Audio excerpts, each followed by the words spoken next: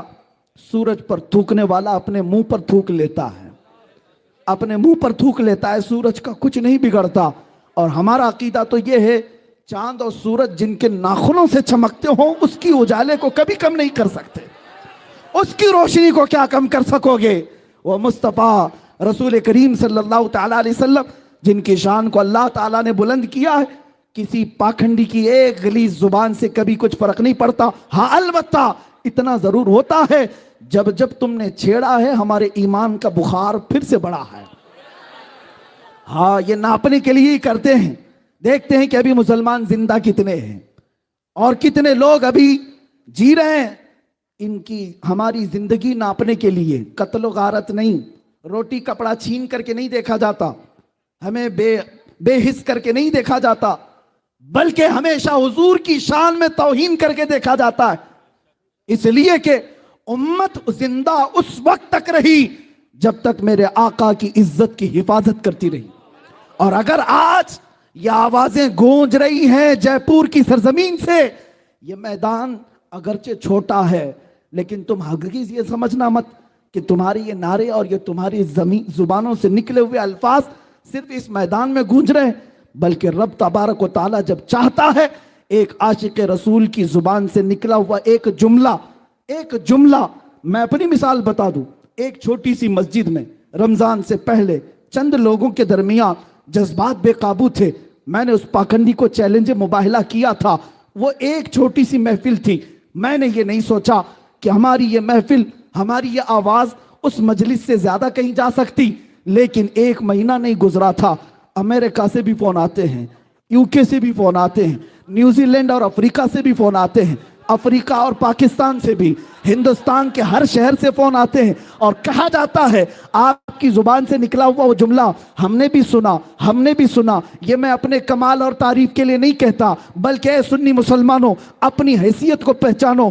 زبان سے کہنا تمہارا کام ہے، پہنچانا رب ذوالجلال کی شان ہے. مولا کریم ہے، جب وہ چاہتا ہے تو غریبوں سے بڑے بڑے تختوں کو پلٹ دیتا ہے. اور چند ہی لوگ کسی کی اوقات یاد دلا سکتے ہیں. کبھی اپنی حیثیت اور اپنی طاقت کی طرف توجہ نہ کرنا کہ ہم سے کیا ہوگا. ایک میدان سے آواز جائے گی تو کیا ہوگا تمہیں پتہ نہیں. کفر دم توڑ دے گا ٹوٹی ہوئی شمشیر کے ساتھ، ٹوٹی ہوئی شمشیر کے ساتھ. بات سمجھیں، کفر دم توڑ دے گا ٹوٹی ہوئی شمشیر کے ساتھ. گر تم نکل آؤ نعرہ تکبیر کے ساتھ.